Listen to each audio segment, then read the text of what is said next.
It's black. I got chrome tow hooks. I got a large trailer. I got a diesel engine, and it's $80,000. Yep, 80 grand. That's everything you need to know about this 2020 GMC Sierra Denalis, and I got a special guest. We're getting started right now.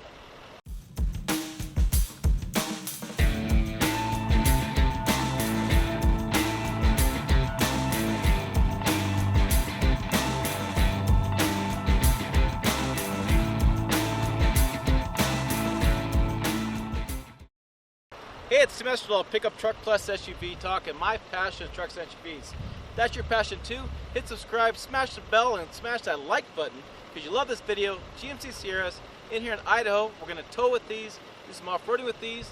We'll be joined by a special guest from Big Truck, Big RV.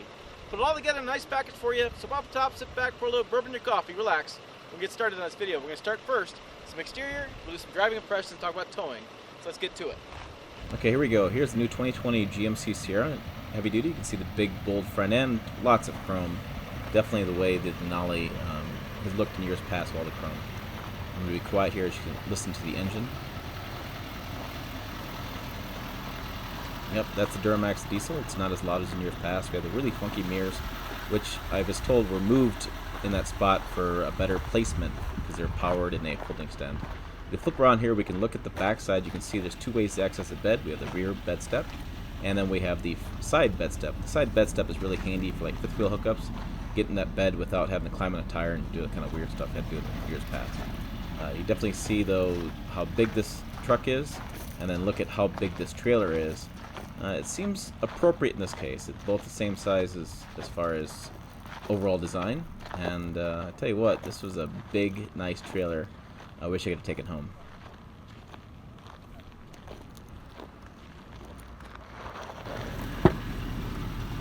Okay, let's talk about inside the cabin. We have plenty of space in this crew cab. You can kind of see our junk kind of thrown in, but we have some rear seat AC and heating vents. Big center stash. As we come to the steering wheel, you can see there's really not much change. It's kind of the way it's been in years past. We do have these chrome on these dials for the center stack, which is kind of annoying. I'm not really a big fan of that, but overall it's that same Denali interior they've done really well with. Plenty of space, plenty of room. I gotta move some stuff around, and really comfortable. The seats are comfortable, and you can definitely enjoy yourself in this cabin without feeling like you're cramped.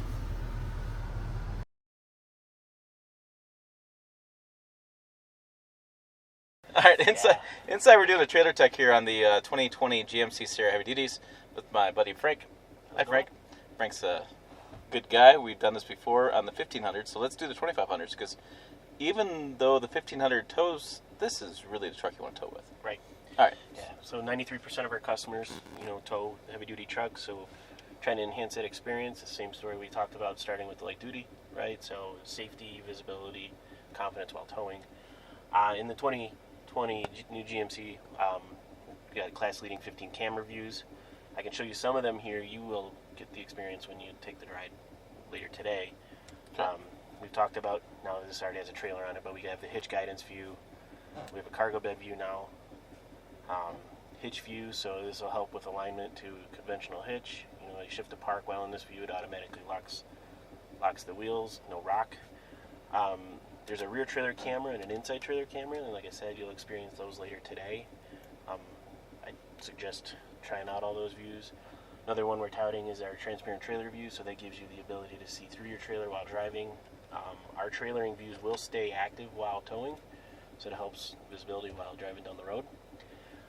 In model year 19 1500s, we launched this idea of in-vehicle trailer app, so you can track all your trailer profiles, information on your trailer.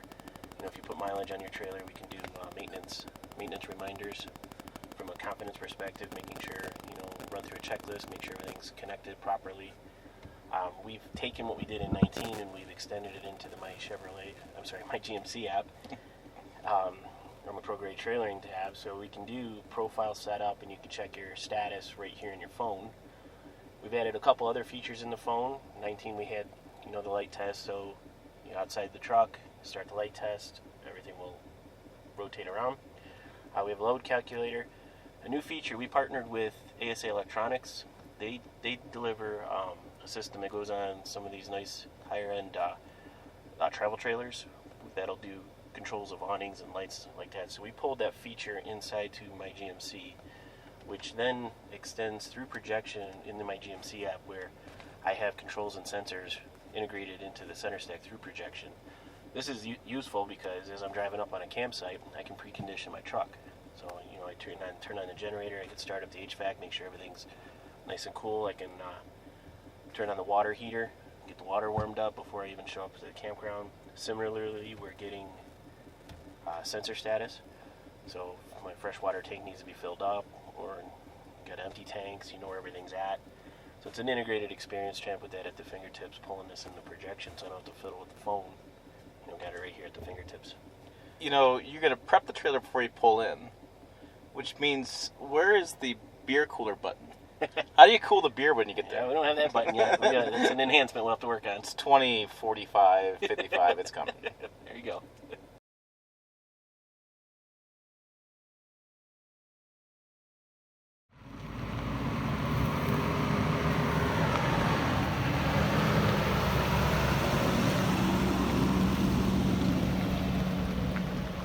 All right, here we are behind the wheel of the 2020 GMC Sierra.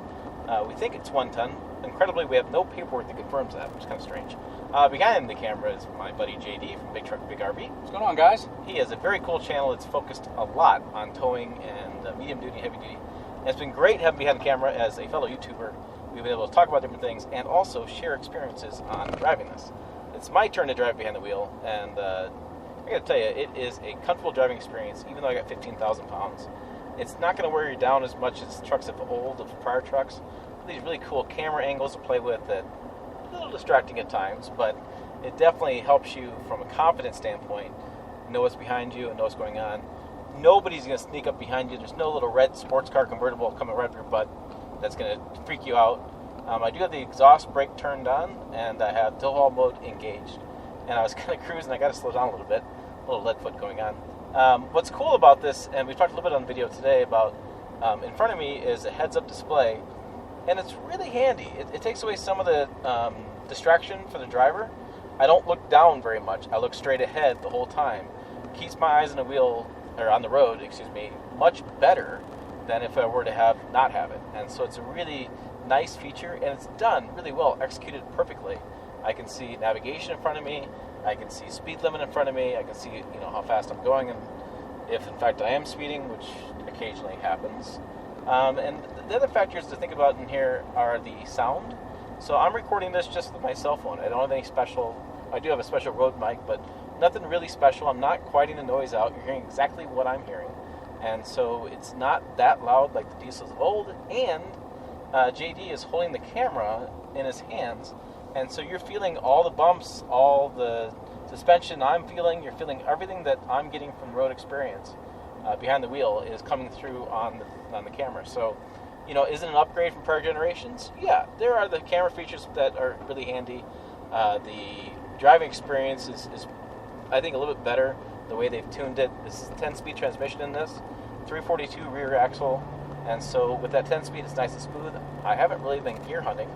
And it's, like I said, it's a pretty confident driving experience. There is a hefty price tag to pay, but it is nice to have all those features and to make it allow you for you to drive it as well as other people to drive it. And with the mirrors and things going on, have great visibility. I can see over top of the mirrors, I can see around the mirrors. My only criticism is that even though the mirrors are mounted lower on the doors, a little bit better for different body types, I guess, to see them. But all you're really gaining above them is a look at this beautiful Idaho sky, because it's a really beautiful day here in Idaho. So you're not gaining that much. It's as far as visibility, but I guess it works for different people, different sizes. It's kind of those pros and cons with this mirror setup. So that was kind of my thoughts, just kind of quickly behind the wheel, short distance loop. We're not doing all day driving. Definitely not doing a 100-mile trip. But JD, if you wouldn't mind talking a little bit on camera, I'm behind the camera, on what your thoughts were when you drove it. Hey, I like being the cameraman because I'm always the cameraman in my own channel, right? This is so different, yeah. Anyways, guys, so he's absolutely right. This is a really, really nice truck. And one thing I wanted to mention, this truck has an MSRP upwards of about $79,000 and change. But don't let that discourage you. I know that's going to discourage you, but don't let it for a couple reasons. One, you don't need to get it in this trim level. You can get this same engine, same transmission, in a lower trim package and save a ton of money. You can likely get one of these trucks equipped very similar to this without some of the luxury features for in the high 50s, maybe low 60s. That being said, there are some really great features, especially if you're going to be in it a lot, you're going to have your family with you, and you want something that can make your ride a little bit more comfortable, confident, and safe. Let me give you an example. Like, we've had this backup camera, essentially, which is the camera that hangs off the back of the fifth wheel. Yeah, that's right. This is the camera that hangs off the back of the fifth wheel. What's so special about it? First of all, it is crystal clear. I mean, look at it. Yeah, it looks like a video game. It does, and I've never seen a camera that comes across so clearly whenever we're towing. That is really great. That blows away the aftermarket system I have on mine. Secondly, the safety aspect of this is you can clearly tell if somebody's in your blind spot or not. If somebody's next to your trailer, you would absolutely know by looking in your mirror to see if they're there, and then looking at your camera to see if you have room to turn in front of them, to be able to change lanes, whatever you need to do. They've done a fantastic job integrating the camera in. And not only that, it's super wide angle, but you're not getting a lot of fisheye around this area, which is something that some of the cameras do really badly. You actually see the road width very well. You get some fisheye up here around the top, but for the most part, the area that you would need to see while towing is clearly visible, and I really like that. I also like the fact, and this was an experience I had while towing, that it does not feel underpowered at all for this trailer. I mean, would you agree? Yeah, absolutely. I'm doing 48 here. I want to get up the speed. I put my foot down, and quickly it's picking up speed. Quickly it's gaining. Quickly it's downshifting. Of course, we say that right when somebody's passing us, but... Well, but it doesn't feel... I'm not like downshifting trying to get more speed out of it. I just using my throttle. I don't need to worry about trying to get more or go down the hill, pick up speed, get the next hill. None of those problems at all. And we're probably going up a 4% grade right now. Yeah. And it still has no problem pulling this trailer. Again, guys, we said 15,000 pound fifth wheel. It's probably closer to 12,000 pounds because it's not full. It's a dry weight, essentially. Sure. But that even being said, you're still looking at about 2,500 pounds worth of pin weight that's being transferred to the back of this truck. This is not a light fifth wheel, even if it's relatively empty. All of that plays into your confidence when towing. All of that is going to factor in. The more weight you put in the trailer, you may feel it. A few thousand pounds, you probably won't feel it too much. But overall, this truck is handling the weight very, very well. Absolutely love it. I agree with you from the mirror perspective. I like the new mirrors. I like that they are power extend and power fold, which is really nice. Their attachment point, a little bulky. I mean, okay, it's really bulky. It essentially looks like the coupling system you see on rail cars, but it is still effective. It's a good mirror system, and that specific spot I don't really think is going to block anything you would really need to see, simply because the bottom portion isn't really visible, and this top portion right here sticks out just like it would on any of your heavy-duty trucks with tow mirrors. You know, all that being said, this is a really nice truck. I like it. Yeah, and the thing we haven't even mentioned yet was the exhaust brake going down the hill. You know, we've experienced this unladen and laden. You'll see in these videos that we're doing on this, the videos put together in this one massive video. But downhill, even the load behind me, I don't have to be on the brake that much. I don't have to be downshifting that much. I can save my brakes from being overheated. I can save my fatigue from adjusting what gear I'm in. And going down, I'm going down a grade here. Well, our guess is probably 3% right now. We're going to go down even steeper. Yep, and coming up. Foot is off the pedal, doing 48 miles an hour. And just cruising, and as I keep going down, the exhaust brake's going to kick on. Well, you're actually slowing down right now with your foot off the pedal. Exactly. And, you know, there's one spot in this drive where it gets really steep, and we had the exhaust brake going, and I think the point of that exhaust brake was it was holding the speed we were at, but it wasn't so loud it dominated the conversation inside the cabin. Yeah, we knew it was on. Yeah, you could hear it, but yeah, you could still have a conversation. Well, here's a better example. All of the trucks, regardless of what manufacturer it is, they sound about the same now, yeah. Right? The exhaust brake isn't that much louder. I think the only one that might be a hair louder would be the Ram, but, you know, arguably they're all the same. You can still carry on a conversation. I would say that the engine exhaust brake is actually quieter when it's in full force than the previous generation diesel engines that they had in these. I think the one thing that we've touched on back and forth on this today is our job's getting really hard. Our job is getting really hard because they're getting so damn good. These trucks are getting so good. The diesels are all getting really well built. They're more dependable, more reliable. The features inside are really great features to have. And so we're starting to argue about who has the better cameras. We're starting to argue about who has the better cooled seats. You know, people accuse me of being too nitpicky. I'm sorry, guys, but that's where the battle's at right now. It's at the nitpicky stage. I have to be that nitpicky because that's what's separating the big three right now as far as in the heavy-duty battle. They are so well done. No, that's absolutely true. When you look at any of these trucks, if you're shopping dealership to dealership to dealership, first of all, they've done a great job at making the back seat a better space for your passengers. I would argue to say that Ford and General Motors give you more room in the back. They do give you more room because it's not a carryover of the previous generation cab. They've added roughly 5 inches of additional legroom. So you're going to definitely notice that with both Ford and GM versus their previous edition. That being said, though, there are a lot of similarities between the trucks now. You are going to get 360 camera on any of your higher trim package trucks now. Push button start, something that people used to say, you know what, I'm only going to buy a GM because it has a regular key. But they've switched to push button start just like everybody else has. Yep. When you look at the technology that's available in these trucks, the first thing you have to tell yourself is most of it's optional. So you don't have to spec a truck up this high if you don't want to. Most of it's optional, and most of it is helpful in some way. To some degree, it's going to make you a little bit safer driver at times. The camera system, not all the time, but there could be a scenario where you're backing up into a very tight spot and you want to see specifically how close you are. You might be pulling through a very narrow roadway or a very narrow entrance, and the side view cameras come in handy. You know, the engine exhaust brake, having a better engine exhaust brake makes you feel more confident with larger trailers. Cooled seats really come in handy when it's a really hot day outside, you're starting to sweat, you want to get into a truck and you want to dry off quickly. A lot of people say, I don't need that type of technology, but I would argue to say that some of the people that make that claim are people that probably are using their truck more for work, and they don't care how they get into their truck because they're just trying to finish their day, go home, take a shower, have a beer, and relax.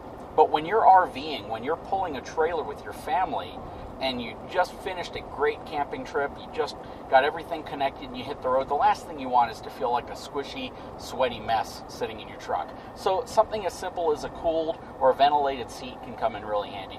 I love the technology they're putting in these trucks, and I would argue to say that the complex technology that you're getting in these trucks is even arguably more reliable than some of the basic technology that you were getting in trucks 10 years ago. The navigation systems in a 10-year-old truck, to me, were finicky.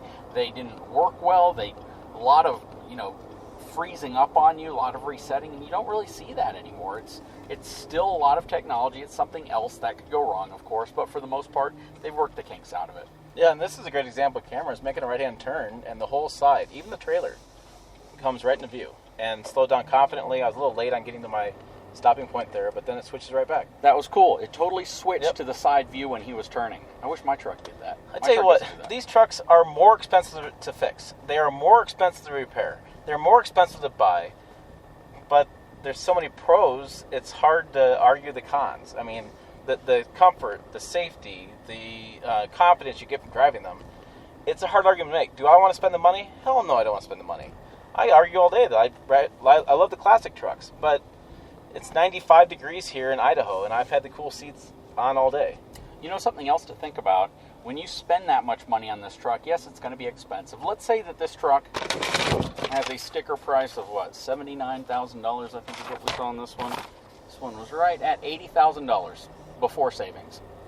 When you go to a dealership to actually buy this truck, if you were paying $80,000 for this truck, you really didn't do much homework. You basically just wanted to buy the truck and you didn't care what it cost. Yep. Most buyers aren't going to do that. No, this is not the volume. The volume of this, this is more the volume of GMC. It's like something stupid. 60% of all GMC heavy duties are bought with the Denali package. Yeah. But the volume of the market is still going to be Chevy Silverado, LTZ, in that kind of RST, kind of that trim middle grade.